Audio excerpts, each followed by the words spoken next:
All right, now pleased to welcome in Overtime Elite head coach Dave Lato, and we are breaking down the other Thompson twin, Ausar Thompson, brother of Amen Thompson, the identical twins who've been at Overtime Elite down in Atlanta for 2 years. And Dave, go ahead, give me the breakdown a little bit on Ausar's game and how he differentiates a little bit from his twin brother. Mm-hmm. So I've had the luxury of having Ausar for 2 years. He was on my team last year and led us to a championship. He was the MVP. I had him and the men on my team this year, and we won the championship again, mainly because I didn't screw it up.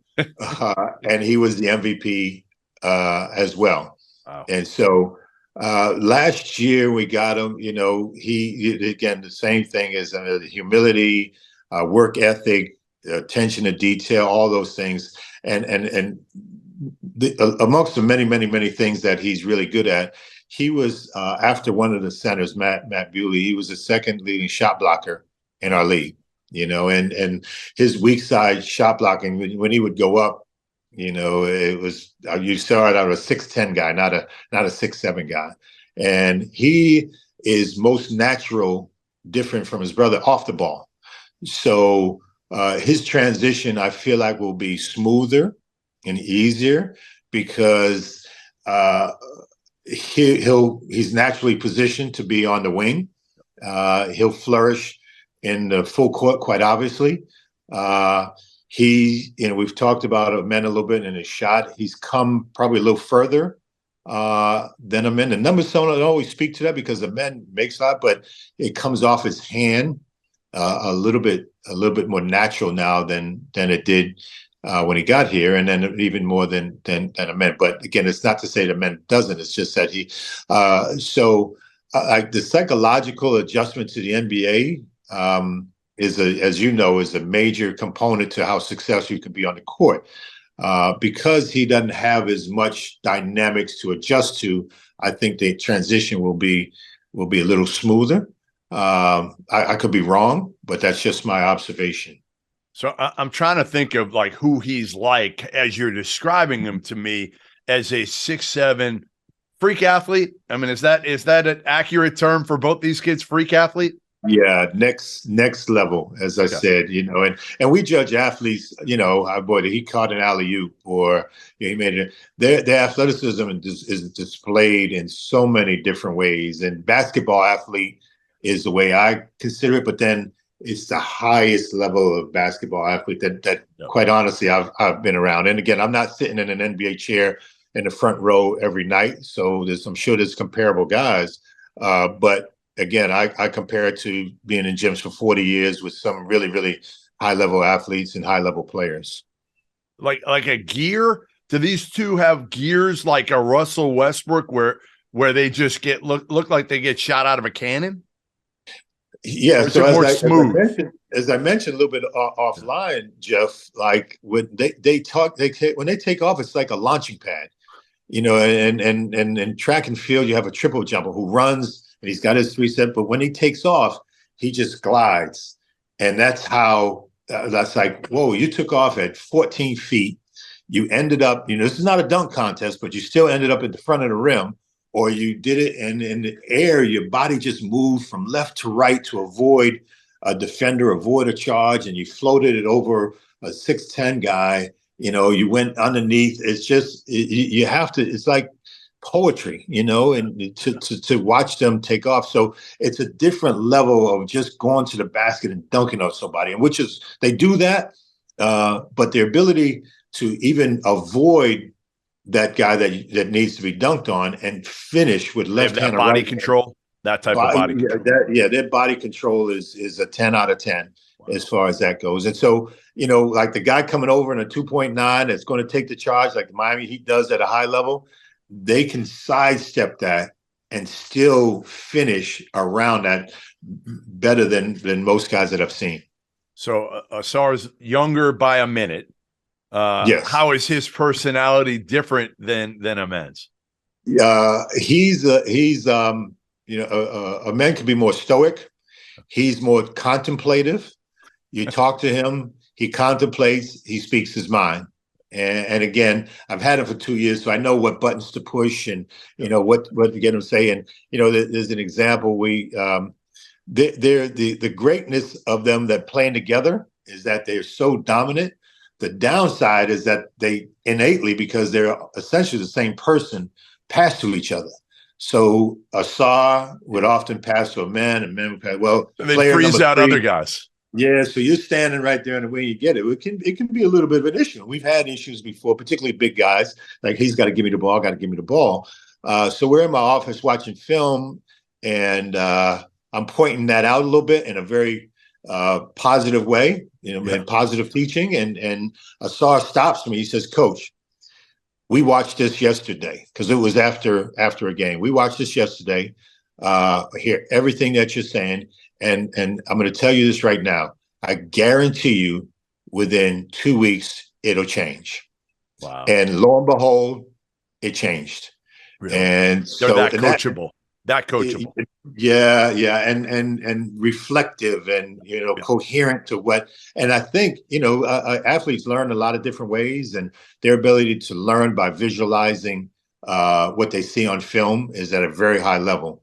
And then they can take it to the court and make those adjustments accordingly. And he's really good at it. I think his personality comes out and flourishes in that way. How tough, how competitive is he? So just imagine. So they're born and raised in Oakland. Yeah. Dad moved them to Fort Lauderdale to start their 9th grade. They went to private school, right? And if you're around them long enough, they act like private school kids. Okay. So in our building is 30 alpha males, right? And so if you can't attack them in a one-on-one athletic skill, talent standpoint, how will you attack them? You attack their personality. They're shy, they're humble, they can be a little bit nerdish, to be honest with you. And so somebody who comes from the heart of the inner city is like, okay, I got you. So they've had to defend themselves and each other in that space for a long time. So they've got a pretty significant edge competitively that they play with. They're perfectionists. Ausar is a perfectionist, and so when working out, he gets upset at himself. That men probably does a little bit more than him, but they defend themselves against each other because of the perfection. They have competitiveness against each other. But then, it's like any other brother. Like, you're not, I'm going to defend my space, and I'm going to defend my brother's space at an extremely high level. And so there's that chip on that shoulder to want to be great, and that chip on that shoulder to defend themselves really well. Our partner for today's episode is Athletic Greens. I started taking AG1 during the college basketball season, and I loved the impact that it had on my energy levels. I'm a big coffee in the morning guy, but by the time that the afternoon would hit, I needed another boost. AG1 helped me tremendously, especially on those days when I didn't want to get up off the couch and go hit the gym. Their tagline is AG1 is comprehensive health and the power of habit in one. And man, that could not be more true. It's nearly impossible to eat and drink in a healthy manner in the month of February and the month of March when you are in my business. And AG1 was exactly the supplement that I needed to improve my gut health and cover my nutritional basis for the day. I've continued that into April. I've continued that into May, and I'm going to continue that the rest of the summer. All I have to do is mix a scoop of AG1 with some water, or maybe add it into a smoothie, and I'm ready to go. Do it after lunch, and you'll be ready to go for the rest of the day. If a comprehensive solution is what you need from your supplement routine, then Athletic Greens is giving you a free 1-year supply of vitamin D and 5 free travel packs with your first purchase. Go to athleticgreens.com/field68. That's field 68 FIELD, the number 6, the number 8, and you can get yours now. So check it out and help support this show. Thanks. So you said Amen's made strides with his perimeter shot over the last 2 years. You've had a chance to really coach Ausar for 2 years yourself. How far has his shot come, and is he a guy that you could see down the road in the league being a guy who can, again with work, and you could tell me how hard these dudes work on their shot. Can he be a guy who shoots in the mid to high 30s from three? I believe so. I believe so. And I'm gonna give you a short story that goes with that, right? So again, in our building or anybody that goes in and out, the people that come in, and we've had combines with the NBA people, and that's the talk. Can shoot the shot? What do they go? So we played in the finals. It's a best of 5. We're up 2-0. Both games were nail biters. We won the first one close. We won the second one at a buzzer beater by a man. We're down 1 with 7 seconds to go. We have the luxury of doing like the NBA and women's college basketball. We can call time on advance it. So I designed a play for a man to get it at the top of the key, ball screen, and kind of make his decision from there. He gets it. One of our young guys sets the screen for him. He takes 2 dribbles. He sees to his right, he sees Ausar on the left wing. He bypasses the guy that screened who popped as opposed to rolled, and throws it, makes a jump pass to Ausar. And by then it's about 4 seconds, 3.5 to go. Ausar catches it with about 2 feet behind the NBA line and just launches it. All net, no rim. We win the game, go from down 1 to up 2, we win. So the fact that you took that shot, the fact that you had enough self-confidence at that moment, most guys are going to go to their strength. A driver will drive, a shooter will shoot, and that was, in 2 years' time, the thing that people talk about the most with the men in the Ausar.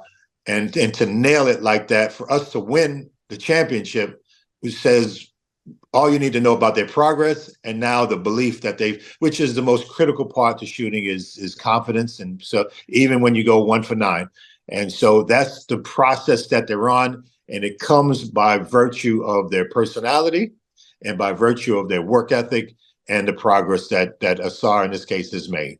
I mean, you said they're in the gym 4 times a day, like they live for this game, right? They don't have a lot else that they love. They just want to hoop.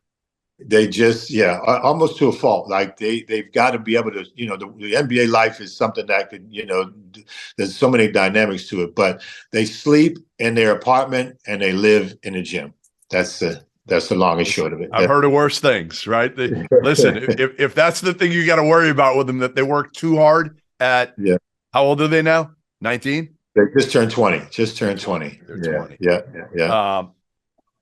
Who do you think Ausar's like? Is there somebody, again, we broke down a men's game a little bit, and different players that he reminds you of. Is there somebody that Ausar kind of reminds you of? I'm trying to think. We're deep into the playoffs right now, so my mind is focusing on those playoff teams, and I'm thinking about a 3-2 or 2. I would probably go with DeJounte Murray. He's built better, and I guess another thing, they've worked so hard in the weight room that their body has changed dramatically, and they're sculpted now. What are they? 6'7", 2? What are they? 6'7", 2 something? No. Yeah, probably. Well, I kidded them the other day. They're probably 6'7.5", closer to 6'8" right now. It looked like they had a growth spurt, but probably 6'7", 6'7.5", about 215. Okay. About 215. But if they can shoot, Dave. If they can shoot, what's stopping these 2 kids from being stars at the next level? I said this, and again, I have bias, but I think if you know me or anybody knows me, I go the other way. Like I'm temper most of us, because the word great is only reserved for a few. I don't even do it in comparison to who's better, this guy, that guy. I just enjoy greatness, and I'm not saying that But if what you said was not an issue, that we don't have to talk about this shot because the premium right now, all 5 players should be able to shoot. Then we're talking about multiple years of All-Star games for both of them. And that, again, I said they could be, either one of them could be a defensive player of the year. And as they progress, again, if they shot the ball with the normal shooting range and how a high school guy or a freshman in college would do. To 30. Listen, Jaylen Brown is probably a 35, 36% 3-point shooter. Right.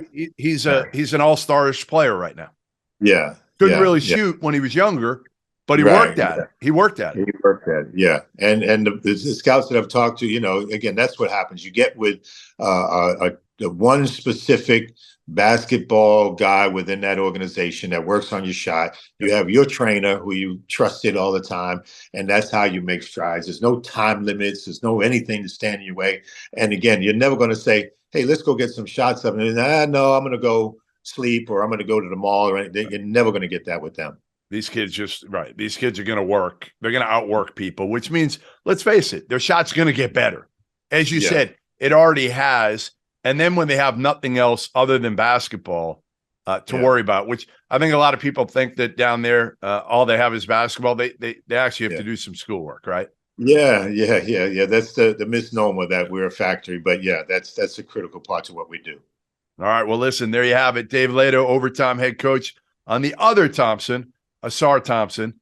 And again, got to watch both these kids because they're going to be electric at the next level. And if they can get a consistent jump shot, you're going to see them in all-star games, according to Mr. Lato, for years to come. Thanks, Dave. Thank you for watching the Field of 68. If you've enjoyed what you've seen here, hit that like button, share this link with your friends, or check out the description for some other places that you can consume Field of 68 content.